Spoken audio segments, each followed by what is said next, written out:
Hola. Vale, está por aquí ya.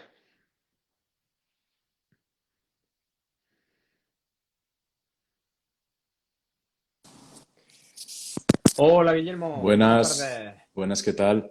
¿Me escuchas bien? ¿Me ves bien? Fenomenal, fenomenal. Además Genial. entré rápido, así que Estupendo. Sí, sí, listo. sí, sí. Vamos, ha sido de los primeros. Bueno, lo primero, darte las gracias por compartir esta tardecita conmigo y con la gente del chat y demás. Que estamos en una fecha un tanto complicadas para agendar las cosas, que ya está la agenda bastante apretadilla, pero te lo agradezco mucho.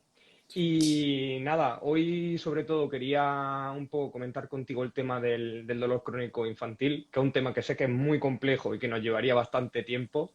Así que, como ya estuvimos hablando tú y yo con el tema de los emails y demás, lo suyo sería que si vemos que se alarga mucho la cosa, podemos hacer otro directo en otro momento, pero por lo menos que se quede como la parte más básica, ¿no? Para que la gente conozca un poco este campo, que a mí me parece fascinante y que yo creo que nos puede ayudar a todos y que por lo menos si salen preguntas, pues ya aprovechamos otro directo y las respondemos.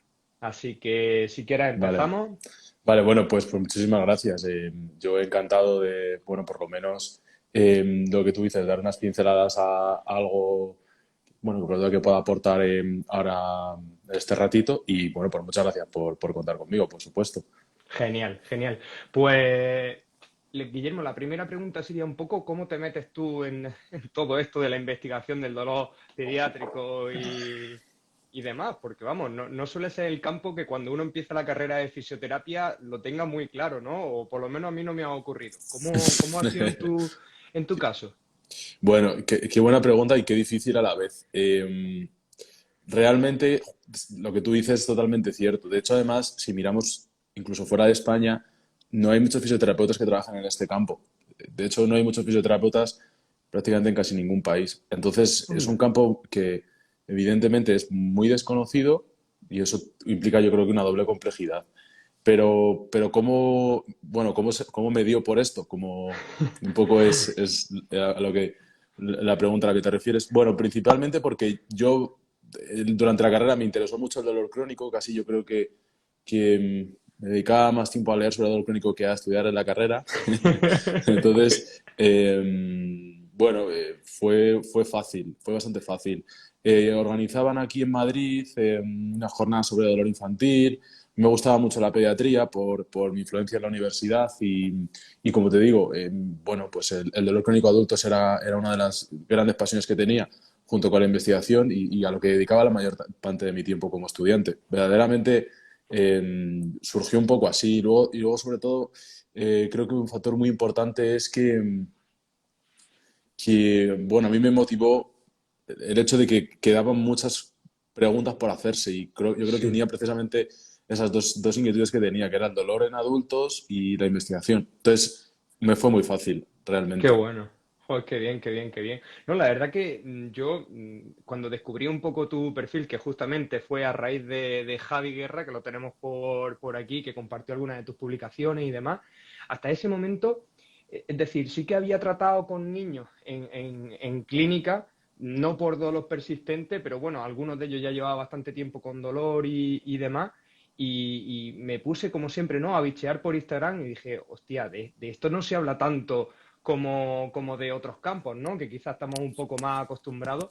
Y fue lo que me motivó a contactar contigo y yo creo que es una de las partes más desconocidas, pero que también nos puede ayudar mucho, aunque no te dediques como tal al dolor crónico infantil, te puede dar muchas pistas de cómo trabajar también con adultos o cómo trabajar a lo mejor con otro tipo de síntomas persistentes en niños o en adultos. Claro. Entonces yo creo que la charlita de hoy nos va a servir para todo y comentarte también a lo largo de estos años, sí que es cierto que, por ejemplo, en Instagram hemos visto como cada vez más profesionales hablaban sobre el cambio que está habiendo respecto a los modelos teóricos que se utilizan para explicar el dolor a nuestros pacientes, ¿no? Principalmente adultos. Pero no sé si esto mismo se está aplicando a niños, si los modelos teóricos que normalmente utilizamos también se aplican con niños más pequeños, con adolescentes. ¿Cómo está todo este tema? Es decir, a día de hoy, cuando se tiene que explicar a los padres por qué a un niño pequeño puede tener dolor persistente, ¿qué se le dice? Mm. Bueno, qué interesante todo lo que has comentado y creo que el punto fundamental por el que has pasado y que yo creo que es el más importante es que, o sea, yo creo que no es que tengamos ahora un cambio en el conocimiento, es que ese cambio ha sido siempre, ha estado siempre. O sea, realmente eso es inherente a la ciencia. El cambio siempre está presente. Lo que pasa que posiblemente una de las cosas fundamentales es que el traslado del conocimiento desde la investigación a la clínica Ahora es más rápido posiblemente quizás, ¿no? puede ser más rápido, pues yo creo que tiene mucha influencia con la pandemia y con agilizar esos procesos, yo creo que pues de traslado de conocimiento. Entonces, bueno, yo creo que eso siempre va a estar.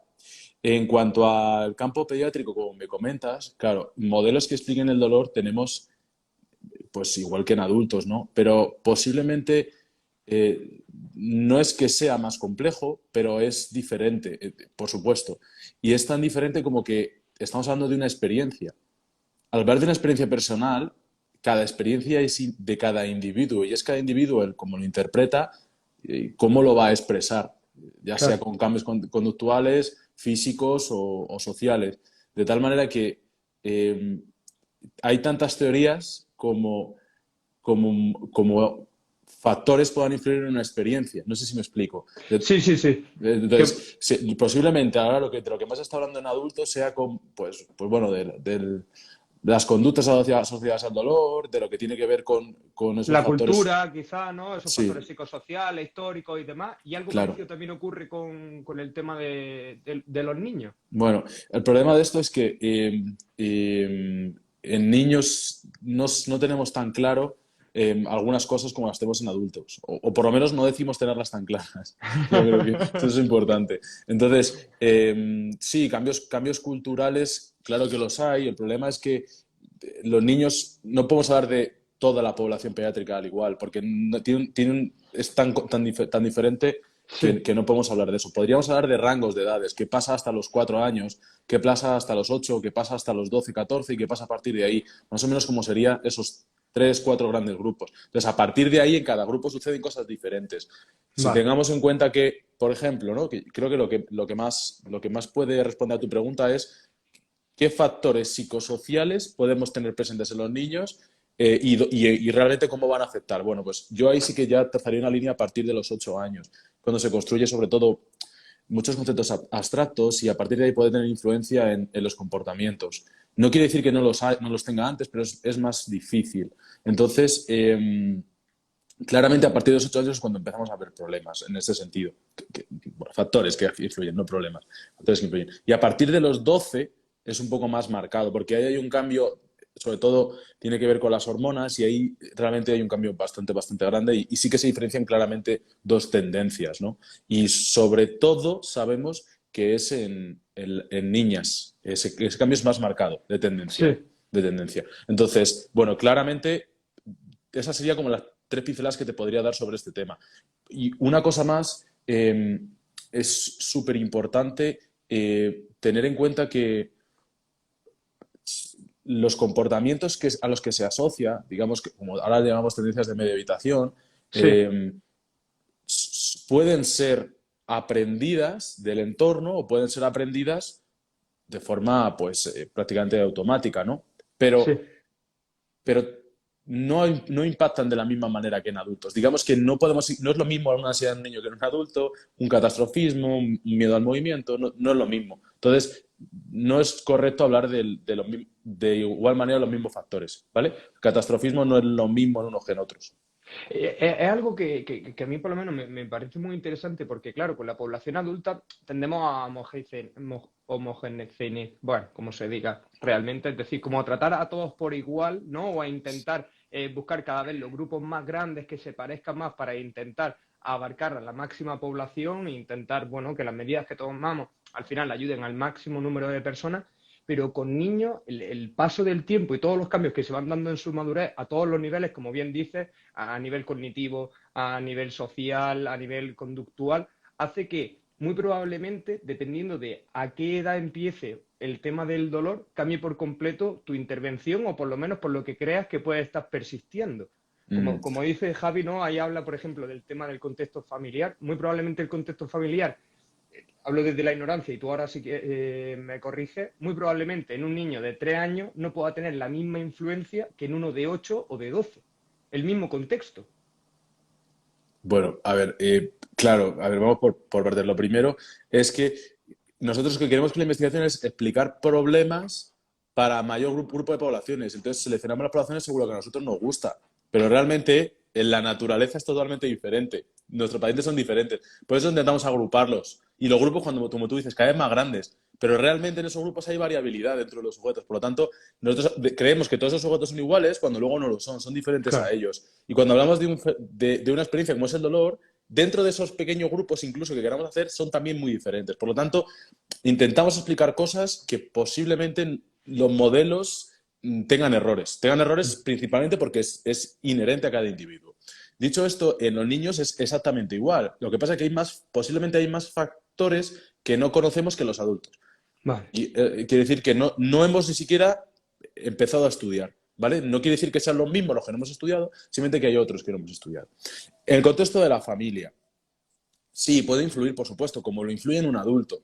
¿Es más potente? Pues depende de cómo sea la intensidad de ese, digamos, De ese factor, de ¿no? ese factor, claro, cómo sea la cantidad de estímulo. Realmente son estímulos. Entonces, puedes tener un factor protector por un lado, pero un factor de riesgo por otro, y realmente lo que hay que valorar es el sujeto en sí, en conjunto, no factores, Qué guay. ¿vale? Sí, sí, sí, sí. Eso Yo es creo lo que más eso, importante.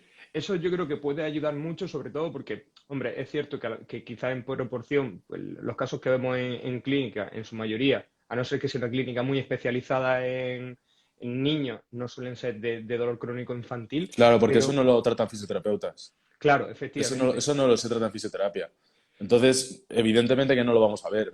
Es muy complicado verlo. Una familia que tiene un problema así no estudia a un fisioterapeuta. Y si lo va es dentro de un hospital. Eso está Claro, dentro de una unidad del dolor. en la parte privada va a ser muy, muy difícil que uno se enfrente a esa situación, pero yo creo que esta charla también nos puede ayudar, por lo menos, a crear un poco de conciencia de que eso puede pasar y que ocurre, es decir, que pasa, Sí, porque se fíjate. estudia.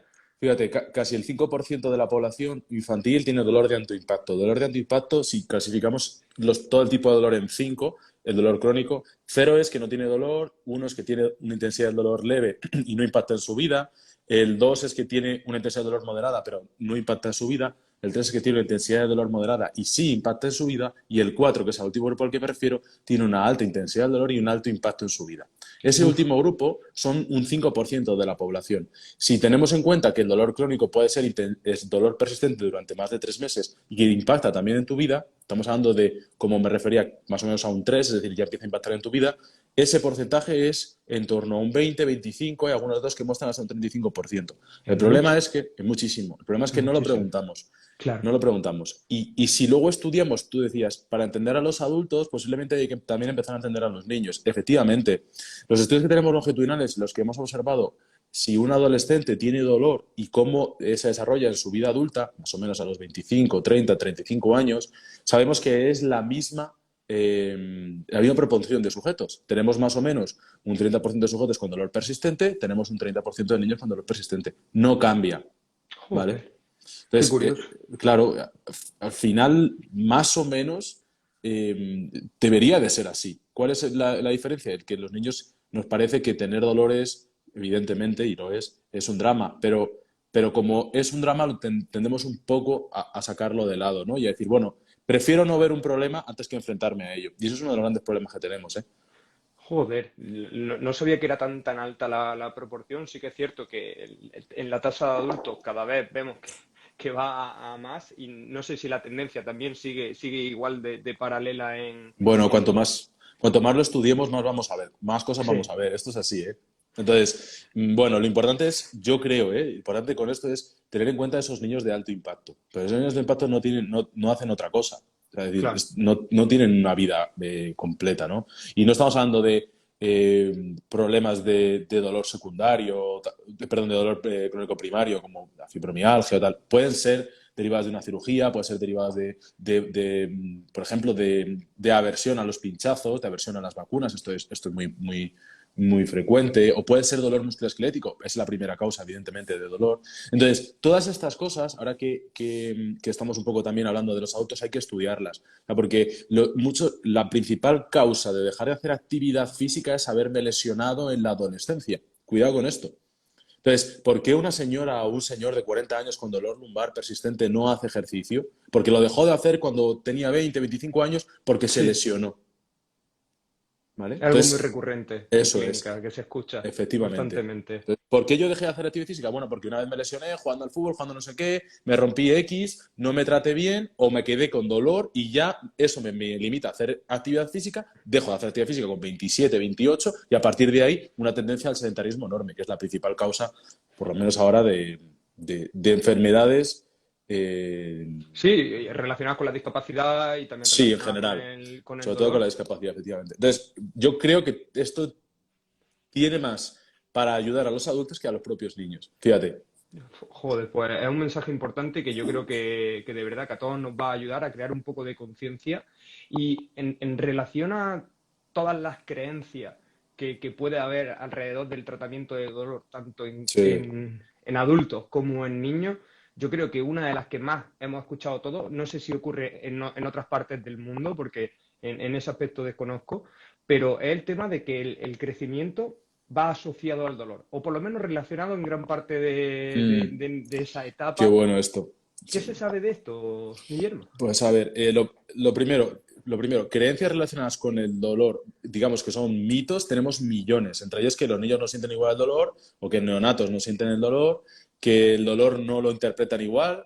Todo esto es no solamente es mentira, sino que encima además es amplificado. Estamos hablando de un sistema nervioso inmaduro al cual señales de alarma o señales, digamos, de daño van a amplificarse. Eso ya está claramente Comprobado. comprobado, sobre todo en neonatos y en niños menores de 2 años. Y a partir de ahí más. Pero una señal persistente en un sistema inmaduro lo que va a hacer es que es más permeable y encima además va a generar más cambios para poder señalizar más ese dolor y por tanto amplificarlo más. No. Dicho esto, ¿qué pasa con el dolor? Normalmente este dolor suele aparecer a partir de los 11, 12, 13, más o menos. Yo creo que es un poco lo más prevalente. La pregunta que nos tenemos que hacer es, todos los diagnósticos de... Luego podemos entrar si el crecimiento duele, pero lo primero es, ¿todos los diagnósticos de dolor de crecimiento se han explorado verdaderamente? Es decir, ¿hay otra cosa que puede ser antes que un dolor de crecimiento? La respuesta es por supuesto que sí. Es un cajón desastre en el que hemos empezado a decir o a echar un montón de problemas. Principalmente, ¿cuál? El cuadro clásico, el cuadro más frecuente es un chico o chica de 11, 12 años que practica deporte amateur, es decir, 2, 3 veces a la semana, en una escuela deportiva de su barrio, de su colegio.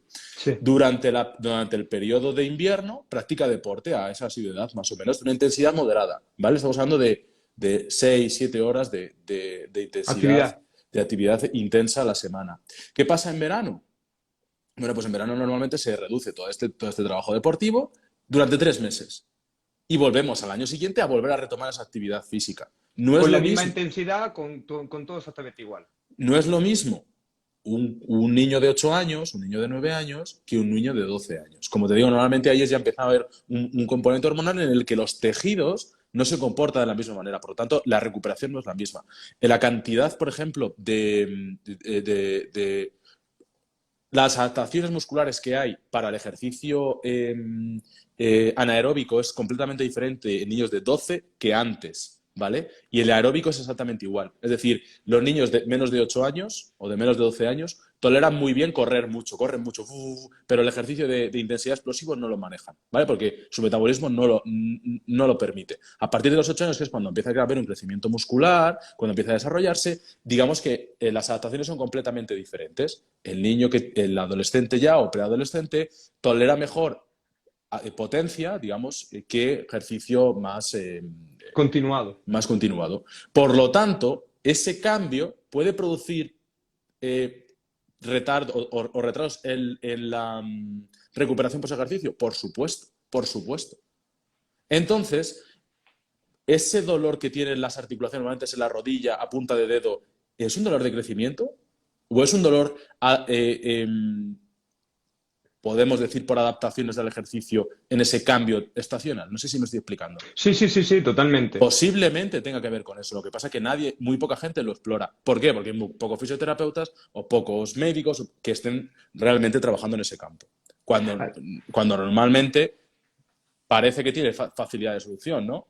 y además, como tú comentas, es decir, claro, esto si se trasladase el mismo caso, ¿no? De una persona más mayor, ¿no? Pongamos a partir de los, Claro, de los claro, 18 años, que se pasa 9 meses con una rutina de entrenamiento intensa, claro, hace un parón de 3 meses, casi por claro, completo, cambia por completo sus factores relacionados con la carga, con claro. el ejercicio, las adaptaciones, y después tiene la vuelta al mismo nivel, ¿Qué pasa? quizá a ninguno de nosotros nos sorprendería que tuviese Claro, dolor. efectivamente. ¿Y dónde? En las articulaciones. Claro, ¿Cuándo? Tras el ejercicio, tras periodos de alta intensidad.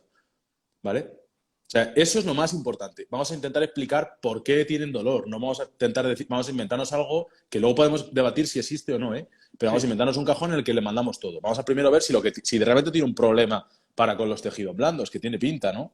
Dicho esto, que es muy importante, es decir, tenemos un problema grande ahí, de hecho, la principal causa de dolor en la adolescencia es dolor musculoesquelético.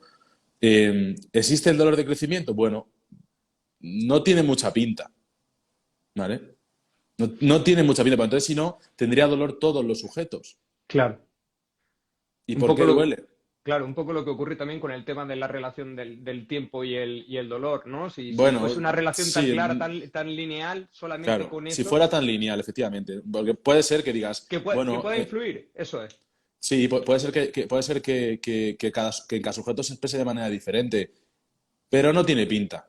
Porque al que le duele cuando hace ejercicio, le duele atrás cuando está en situaciones, digamos, de cambio de intensidad de deporte, o, ¿vale? No diría con seguridad que pueda doler. De hecho, además, hasta está bastante desacreditado ya, ¿vale? En principio, el crecimiento óseo no tiene por qué doler. ¿Por qué duele a los 12 años y no duele a los 4? Claro, ¿Vale? efectivamente.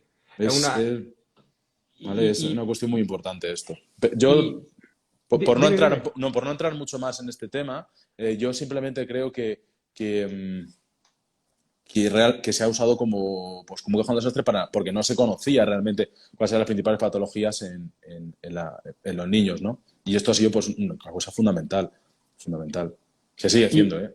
y fíjate que parece que Javi me ha leído el pensamiento porque te iba a preguntar ahora, que se me No ha leo dado muy muy bien. bien. Sí, Pues ¿qué dice? Javi pregunta, habla sobre el tema de que, claro, cuando el niño llega, bueno, con los padres y demás, a la consulta del especialista, por ese dolor, ¿no? Que tiene tras el ejercicio y demás, aquí, ¿cómo se suele hacer con el tema de las pruebas de imagen? Porque está claro que en adultos cada vez se intenta que se utilicen menos cuando no hay un traumatismo, cuando no hay un accidente, para no crear quizás ciertas relaciones o ciertas asociaciones con el dolor y el estado de los tejidos, pero en niños que se sabe que su cuerpo está cambiando, que está madurando y demás, ¿cómo se suele manejar? Pues a ver, depende de la prueba de imagen.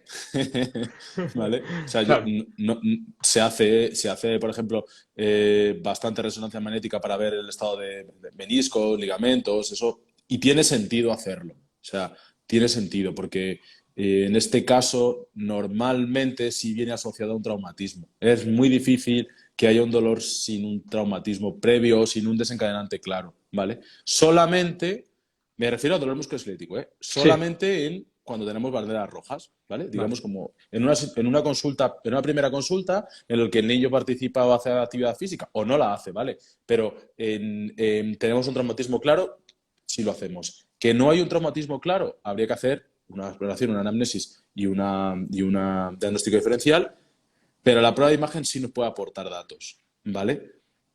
Esto sí que es importante. Pero ya te digo, por ejemplo, ecografía, muy poca gente hace ecografía en En niños, niños, ¿vale? claro. Pero sí que es importante porque pues, sí podemos eliminar diagnósticos que son bastante complejos, en el sentido Vale. de, ¿vale? Esto es importante. Sí, Pero bueno, es una parte fundamental y que yo creo que está bien que también todos conozcamos, es decir, al igual que en población adulta podemos sí, hablar pero de que en programación adulta el problema que tenemos es que no hacemos ni exploración física ni análisis ni nada, mandamos una prueba y listo. Claro, directamente, claro, o sea, si viene un paciente con dolor lumbar persistente, lo primero que hago es hacerle una resonancia, es que no está indicada. claro.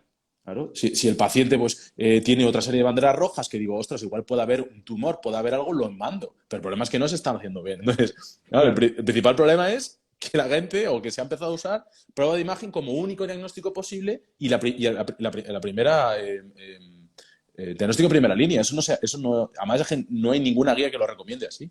Entonces, bueno, pues lo mismo habría que aplicar en, o sea, el sentido común, en el sentido de que, ¿vale? Pues es interesante porque después también muchas veces los padres, ¿no? Preguntan en consulta, cuando lo estás tratando tú a ellos, ¿no? Oye, pues mi niño lleva tiempo que le duele la Sí, rodilla, tal y sí, sí, cual. sí. Entonces es interesante, yo creo, que la gente vea que, oye, al igual que una prueba de imagen puede ser interesante después de haber hecho una valoración, una anamnesis y Claro, demás, es en un igual. adulto también lo puede tener en un niño, no porque el niño esté creciendo, ya tenemos que asumir que el dolor que está teniendo es completamente normal y que ya se pasará, ¿no? Que cuando deje de crecer le dejará de doler. El problema es que el dolor, o sea, el dolor creíamos que no generaba nada más, que es una sensación desagradable y punto. Ahora sabemos que induce tantos cambios en todo el sistema nervioso periférico y central que es algo a tener en cuenta. No podemos vivir con dolor porque Sí, genera cambios en nuestro sistema de tal manera que ya nos genera una situación diferente. Nuestro sistema cambia.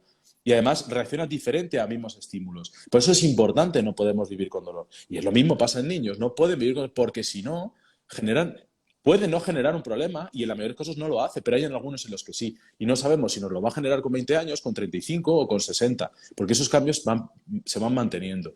Sí, eso es muy importante. sí, y además que yo creo que también quizá con el auge, ¿no? Que se ha ido teniendo poco a poco de la neurociencia y la resonancia magnética funcional, imagino que también un poco cada vez se sabe más de cómo esos cambios a largo plazo, cada vez a más largo plazo, si empiezan desde niños, se va viendo cuáles pueden ser las diferentes rutas Sí, adaptativas fíjate, que fíjate, va yo teniendo creo, nuestro cuerpo. claro, fíjate, yo creo que lo más importante que sabemos, o sea, por lo menos lo más importante, la principal línea de investigación a este respecto en los últimos 4 años tiene que ver con los marcadores epigenéticos. Y esto es muy importante. Sabemos que cómo vive el sujeto, en este caso, cómo vive un niño, el ambiente social, los factores psicológicos o el número de veces que siente dolor y la intensidad en la que lo siente va a modificar la expresión de genes y esos genes o esa expresión de genes que va a tener a posteriori va a modificar la capacidad de producción de X neurotransmisores o de X hormonas. Eso es un factor claro, y así ya lo indican varios estudios, de desarrollo de dolor crónico. ¿Vale? Claro. Tenemos varios modelos principales en postcirugía porque tenemos un marcador claro de alta intensidad del dolor durante X tiempo, ¿vale? Pero tenemos y sabemos ya que hay 3, 4, 5 marcadores muy importantes que me condicionan claramente a tener un factor de riesgo alto para poder, un cuadro de factor de riesgo alto para desarrollar dolor persistente, ¿vale? Entonces, cambian cosas en la célula, cambian cosas en los receptores, cambian cosas en el sistema nervioso central. Y además esos cambios se quedan marcados en la genética, en el Sí. ADN. De la manera que la sobreexpresión de células a posteriori va a condicionar mayor sistema, digamos, un sistema peor adaptado, ¿vale? O Pues más adaptado para el dolor, podríamos decirlo así, que es más correcto. efectivamente, efectivamente. ¿Vale? Esto es muy importante. Entonces, no es algo a lo que debamos de pasarlo por alto, no solamente porque sea incómodo, sino porque genera cambios en el sistema. Es como la contaminación. La contaminación cambia cosas en nuestro sistema y lo sabemos ya Sí. muy, muy importantes. No podemos decir, no, bueno, es que la contaminación atmosférica no nos influye. No, sí nos influye. Lo mismo el dolor. Vale, pues ¿Vale? es una parte súper interesante. Y ahora ya, Guillermo, que empezamos a conocer cada vez un poco más del contexto que rodea al estudio del dolor crónico infantil y que empezamos a ver la importancia y la relevancia que tiene, que no es un problema que podamos dejar pasar, que yo creo que todos cuando estemos en consulta, si alguien nos dice que su hijo tiene dolor, ya no le vamos a decir, oye, pues no te preocupes, déjalo que ya se le pasa. Eso no lo vamos a decir, le vamos a decir, oye, pues En busca ayuda. general, claro, en general no darle atención a alguien nunca es buena solución. Pero Efectivamente, bueno, efectivamente. tampoco se trata de alarmar, es decir, No, bueno, no, vamos a no. tratarlo. Yo diría que el que no tenga mucho conocimiento sobre esto, que lo trate igual que un adulto. No pasa nada, ¿vale? No pasa nada. O sea, que el modelo que tenemos en adultos no se parece casi en nada en niños, pero lo que hacemos como fisioterapeutas igual nos vale. Entonces Vale, podemos usarlo, pues ¿vale? un buen consejo. Eso es un Sí, yo buen creo que es lo más consejo. importante, ¿vale? Y ahora que en adultos, de nuevo, cada vez tenemos Mm. más claro que la educación tiene que formar parte fundamental de cualquier tratamiento y si hablamos de la persistencia del dolor, aún más claro lo tenemos. ¿Cómo está este tema en niños? Porque Mm. gran parte de la educación en dolor en adultos se basaba en conocimientos sobre neurobiología y demás, pero claro, esos niños presentan muchas Sí, barreras. sí. A ver, bueno, la verdad es que voy de charco en charco, me voy metiendo en todos Sí, los sí, sí, charcos, sí. pero es que, o sea, es que ya, o sea, es que realmente mi opinión es clara. O sea, la, la educación en adultos es muy interesante porque es una patología, digamos, crónica, o por lo menos porque persiste en el tiempo. Todas las patologías crónicas necesitan de educación. Hay que seleccionar bien al Sí, paciente, pero son efectivas. Vale. En adultos, perdón, en niños, ¿esto es efectivo? Puede serlo de igual manera en adultos, pero hay que seleccionar bien al niño. claro. ¿Vale? Y al contexto. A veces la educación no se hace en el niño, se hace en la familia. Lo importante de esto es seleccionar bien al sujeto candidato, ¿vale? Esto es fundamental. O sea, no es un antiinflamatorio para todos igual. La educación es un poco más complicada. Entonces, sí, se puede hacer, sí, vas a encontrar 1000 estudios y está muy de moda. Fantástico. Pero no podemos a todos los niños educarlos igual, porque no todos los niños tienen problemas. Claro, ¿Vale? Tienen ni dolor, pero tienen. igual no tienen esos conceptos, igual no les genera discapacidad eso, sino otras cosas. Y luego encima además es muy rápidamente modificable, ¿vale? O sea, podemos modificar bastante bien la kinesiofobia o incluso conceptos erróneos acerca del movimiento, si lo queremos llamar así, es bastante sencillo. El problema es que la principal factor ahí es los padres. Vale, esa es la parte quizá Entonces, más volvemos otra vez complicada. al punto de partida, que es tratemos a los adultos. Claro. Vale. Oye, pues fíjate que en ese aspecto yo, vamos, sabía que se estaba empezando a trabajar, pero no sabía que se te tenía tan claro que, oye, si se selecciona bien al niño, Bueno, realmente, es decir, con los perfiles adecuados y demás, los cambios que se pueden dar también son rápidos, que no hay que esperar a que el niño crezca ni... sí, sí, sí, no, a ver, evidentemente. De hecho, los niños realmente, yo creo que una cosa, por lo menos en clínica, yo lo que más he visto, en investigación no hay muchos datos de esto, pero lo que yo más he visto es que realmente no, no van a ser reticentes a aprender digamos, a desaprender cosas que han aprendido, ¿vale? En los adultos esto es completamente diferente, pero en los niños por eso es más rápido y es más sencillo, ¿vale? Entonces, a veces yo veo, bueno, porque leo mucho y que se dan los 5 módulos de neurología de dolor, pum, como si fuera eso, que puede ser interesante en algunos casos, fenomenal, pero no podemos hacerlo en todos, ¿vale? No cada Sí, niño que tiene dolor hay que darle todo el turrón, claro, porque entonces no va a servir de nada. Lo importante es que asimilen conceptos que son importantes. Entonces hay que intentar entender cuáles son los que no han pillado. claro. ¿Vale? Entonces mucho más sencillo de lo que a veces lo queremos hacer. Yo lo que diría como consejo para cerrar esto es que intentemos, eso yo siempre lo hago a las 3 4 consultas.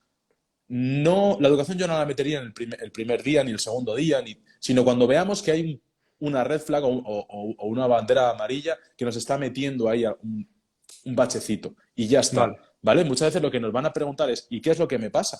Bueno, pues podemos explicar parte de la neurofisiología del dolor que tiene que ver con su problema. Pero no, yo no, Darle toda la chapa del tirón, ¿no? no, porque además es que lo vas a perder. O sea, ni se va a enterar, va a ser peor para tu tratamiento y encima además está perdiendo el tiempo. ¿Vale? Solo lo que veamos que nos está generando un problema claro. ¿Sabes? Pues, y con esto de la educación, y ya si quieres cerramos esta parte, No, no eh, tengo problema. ¿cómo, Dime. cómo, cuáles suelen ser los factores más determinantes para el tema de la adherencia del niño al tratamiento? Nada, es muy fácil. Cinco. Cinco. Tiene que ver principalmente con componentes en la familia, no en el niño, ¿vale? Ah, Tengamos en cuenta que para la adherencia lo más importante es que, el problema principal que tenemos los fisioterapeutas es que a la gente no le gusta hacer nada. Que me lo hagan a mí. A los niños les encanta hacer cosas. Por lo tanto, eso es un factor buenísimo. Pero también tenemos que controlar un poco, ¿vale? O sea, sí. es un control de cargas, ¿no? Sí, sí, sí, de sí, sí. estímulos. Entonces, en ese sentido es sencillo. En ese sentido, relativamente sencillo. El problema es, como te digo, componente que está por encima, que suele ser la familia. Entonces, si el número de consultas que pueden venir, cuántas veces se les puede hacer no sé qué. A veces yo recomendaría que las intervenciones no las hagamos solamente los niños, sino que una sesión sea solo con la familia. No en Vale. todos los casos, ¿eh? O sea, esto es como, no quiero poner mucho foco aquí cuando luego lo que hay que hacer es usar toda la información y meterla en cada paciente. Pero principalmente tiene que ver con eso, pues con que vengan a sesión con idea de que posiblemente las cosas hay que cambiar también en los padres, no todos, pero y con el control sobre todo de la actividad, ¿vale? Qué bueno. Es raro que haya un niño que no le guste hacer deporte, o no deporte, pero moverse. Lo que pasa es que hay que hacerlo que sea atractivo. No podemos decirle, vale, pues cógete la mancuerna, venga, 12 series, De eso no tiene ningún sentadilla. sentido. Claro, Claro, claro. no. No, Eso no no va la tiene en así. adultos, en niños no iba a Claro, cambiar tampoco demasiado pero la cosa. posiblemente no la tengamos en adultos porque hacemos eso. No, cógete la goma y venga, haces aquí rotación. Eso no le motiva a nadie. No lo harían ni tú y lo estamos mandando. Entonces, Absolutamente, claro. Entonces absolutamente. tiene que ser algo que les motive y que vean progresión, pero un niño se progresa rápido. El único caso que te diría que es bastante más complejo son el síndrome de dolor regional complejo, pero eso normalmente no se ve en consulta, lo vemos en hospitales. Posiblemente Vale. sea el caso que, por ejemplo, que tienes intensidad de dolor muy altos, hay cambios también de otros síntomas. En general ese es como el peor, pero por lo demás, la fisioterapia les encanta, lo que pasa es que tiene que ser un poco atractiva Claro. y a la familia en general está siempre bien, eh, digamos, adherida, pero Vale. también hay que, pues eso, yo Te- diría que te- adaptarse. Sí, individualizar, es decir, si ya de por sí Claro, sabemos que tenemos que individualizar todos los tratamientos, pues esto aquí no es es súper importante. claro, no es una salvedad. O sea, tienes que individualizarlo al niño, al entorno, un poco a todos los factores que le rodean, porque si no está Claro, claro que por mucha evidencia que pueda haber de un tratamiento, sabes eso que es lo si más realmente, importante. Claro, o sea, lo que nos dicen los estudios es que los niños sí que realmente sí que entienden el dolor, digamos que puedo mejorar el entendimiento del dolor tanto en sanos como en niños que tienen dolor, ¿vale? Pero, claro, eso es lo que nos dicen los estudios. Los que hemos seleccionado una muestra que sabemos que va a ir guay, le hemos medido cosas que sabemos que van a ir guay, pero lo importante es ver que eso en nuestro paciente a lo mejor no funciona. claro. Y te lo digo yo que dedico 1000 horas a investigar, pero realmente es que es verdad. O sea, hay que adaptarlo, luego la clínica es completamente diferente. ¿Vale? Es muy importante eso. Pues sí, yo creo que es un mensaje clave para nosotros y muy claro y que cierra muy bien toda esta parte para empezar un poco a ver un proyecto que tú estás llevando a cabo, que es el de Pedipain, y que a mí realmente me gustaría saber un poco más sobre él, un poco cuáles son los objetivos que se persiguen con él. Cuéntanos. Vale, bueno, fenomenal, porque además yo creo que hila muy bien con justo el principio por donde tú empezabas, que has dicho que, oye, pues la verdad es que yo el dolor en niños no lo había escuchado nunca y los fisioterapeutas no tenía yo muy localizado qué podíamos hacer o, ¿no? Entonces, Sí, yo creo que surge de ahí, surge de que yo también tengo la impresión y comentándolo con otros compañeros, de que la gente no, los fisioterapeutas no hemos trabajado este campo. No quiere decir que no sepamos, solo que no sabemos que podemos hacerlo. Entonces, la idea es un poco, pues, a partir de, yo creo que dos patas fundamentales, que es la promoción de la investigación y la docencia o la formación, pues establecer un poco o intentar ampliar ese conocimiento de lo que podemos hacer. Porque al final, por lo menos para mí, lo más importante es que la gente, por eso siempre estoy abierto a hacer estas cosas, que la gente se dote de herramientas o que conozca las herramientas que tiene en su mano para poder trabajar en su clínica, en su actividad clínica sin problemas. Entonces, la idea de Pedipain precisamente es esa, es divulgar eh, conocimiento sobre tratamientos de fisioterapia o sobre dolor crónico o infantil, crónico o no crónico, sobre dolor infantil. De tal manera que, bueno, yo creo que esas son como las dos patas fundamentales del proyecto. y Guillermo, ¿el proyecto lo llevas solamente tú? ¿Hay más gente contigo? Pues mira, lo que es la parte bueno, pues de la web y de todo eso, sí lo llevo yo solo, pero Sí, evidentemente la investigación y la docencia no la puedo hacer yo solo. solo Entonces, faltaría eso, ¿eh? claro, entonces, bueno, la verdad es que tengo un grupo maravilloso de la Universidad Complutense de Madrid con el que hacemos un montón de investigación. También colaboro con otros grupos y hago también trabajos para otras universidades. Entonces, bueno, pues eso por supuesto es un trabajo en equipo maravilloso. Y la parte de docencia, lo mismo. Colaboro con otras universidades o con gente que pide formaciones y demás, pues para poder un poco, yo lo que, mi objetivo es principalmente que la gente, pues que tenga esa motivación como tienes tú o como tiene a lo mejor alguno de los que está aquí, pues que sea simplemente ampliar el conocimiento para poder entender un poco más qué es lo que ve en consulta, ni más ni menos. Qué Y, bueno. y yo creo que es algo que podemos conseguir. Creo que los fisioterapeutas somos, de entre todas las profesiones sanitarias, los que más comprometidos estamos con la calidad del trabajo que hacemos. Eso es una realidad.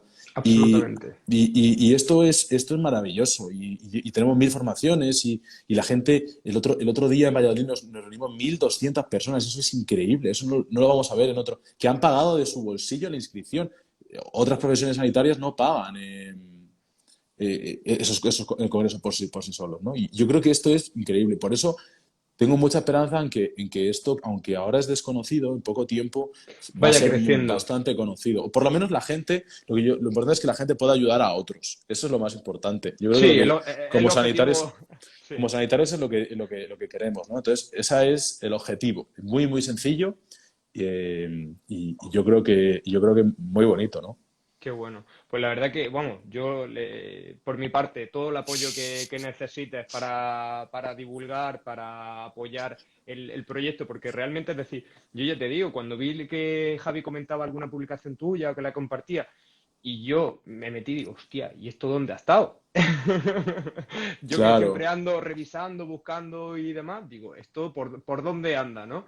Entonces, me pareció súper interesante, lo dejaré también en la descripción para que la gente lo tenga en cuenta. Y yo Sí, sinceramente creo que si somos capaces de abrir un poquito la mente y ver que formarse en estos campos que quizás no son tan conocidos nos van a ayudar de forma transversal, seguramente, creo que es una parte importante de la sí, formación profesional. sobre todo porque yo creo que aquí hay como dos bloques muy importantes, que son los que trabajan con adultos en el campo del dolor, ¿no? Que puede ser dolor agudo, deportiva, trauma o dolor persistente.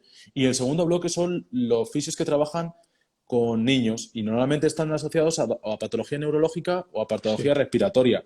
La patología respiratoria per se no debería tener muchas complicaciones, aunque sí se está sometida a cirugías. Pero la patología neurológica es, si hablamos de ese campo, es, entonces, inmenso. inmenso, porque realmente el dolor ahí sí es un problema de gran implicación. Y esto sí que ya conlleva un poco más de trabajo, que no quiere decir que sea más difícil, pero lleva más trabajo. De tal manera que yo creo que hay dos grupos bueno, pues de fisioterapeutas que se pueden ver interesados en este tema. Insisto, tiene que ver con nuestra profesión y nuestra forma de entender las cosas y que la gente pues le gusta saber y hacer las cosas bien. Yo creo que simplemente es eso. Pues yo también lo creo. Y Guillermo, para ir un poco terminando, si tuvieses que dar algún consejo para algún estudiante de fisioterapia o fisioterapeuta que se quisiese empezar a interesar sobre el tema del dolor crónico infantil y demás, ¿qué consejo le daría? Más allá de que eche un vistazo a Pedipain, ¿no? Bueno, Y que se informe sobre todo sí, pero esto. sí, bueno, claro, la cuestión es que la pregunta me la dejas, me la dejas en el aire, en el sentido de que depende mucho de las motivaciones de cada uno, ¿vale? O sea, depende de si tu motivación es simplemente tratar a gente, conocerlo pues porque te parece interesante o porque te quieres dedicar a la fisioterapia pediátrica o no sabes a lo que te vas a dedicar. Yo lo que diría sobre todo es que yo iría a la base, intentar entender los mecanismos por los cuales se produce el dolor. Y los mismos por los que se produce el dolor en niños son un poco diferentes. No cambia mucho, pero son un poco diferentes. De tal modo que pueden explicar fenómenos como lo que hablábamos antes del dolor de crecimiento, por ejemplo, ¿no? Sí. O pueden explicar por qué, pues, el otro día me consultaba un compañero por qué a su niña le duele 2, 3 días en semana una rodilla y al día siguiente no le duele y otro día le duele y todas estas cosas son importantes. Entonces, pero bueno, yo creo que en general, de manera global, formarse en dolor es fundamental porque es la principal causa de motivo o el principal motivo de consulta que tenemos nosotros como fisioterapeutas. Entonces, yo me formaría en dolor y en dolor infantil, pues me centraría sobre todo en los mecanismos por los que se produce el dolor. Hay un montón de artículos, hay un montón de publicaciones y en español, que yo creo que eso es una de las grandes limitaciones. Sí, sí, yo creo que eso ayuda mucho a Sí, que la gente yo por por lo lo menos menos elimine barreras, en ¿no? Y la diga, bueno, formación ya no me da tanta pereza. en la formación de grado la mayor limitación que yo creo que tenemos para que lean artículos no es solo que los entiendan, sino que están Que en sea en inglés. inglés. Claro. Bueno, yo creo que eso hay que quitárselo ya, pero ciertamente es una de las grandes limitaciones. Entonces, bueno, yo diría que empezar por ahí. Y si hay algo en lo que yo pueda colaborar o pueda ayudarles, yo encantado. Pero principalmente Genial. diría que es eso. Y bueno, evidentemente, si quieren echarle un vistazo a la web, invitados están, faltaría menos. Genial, pues nada, lo dejamos hoy aquí. Yo recogeré, si a lo largo de esta semana y demás veo que hay preguntitas que podemos seguir recogiendo y respondiendo, te escribiré. Ya veremos cómo agendamos de nuevo Bueno, no hay una problema. videollamada, pero yo creo que a todo el mundo le va a ayudar. La gente está contenta por el chat. Yo Bueno, también espero súper que por lo contento. menos haber dado más luz que preguntas, que a veces creo que lo dejo muy abierto, pero realmente es un tema complejo, por lo tanto es difícil de explicarlo todo. Pero bueno, en líneas generales, pues bueno, es un poco lo que hablamos. La idea es introducir el tema y que a la gente que le interese pues Qué pueda bueno. por lo menos conocerlo. Pues genial. Pues nada, Guillermo, que tengas buen fin de semana, buenas Navidades, que tengas unas vacaciones estupendas y nos vemos pronto, ¿vale? Vale, muchas gracias. Gracias a Pues todos y nada, sobre todo gracias a ti. venga, un abrazo a Un todos. abrazo. Chao, chao. Hasta luego.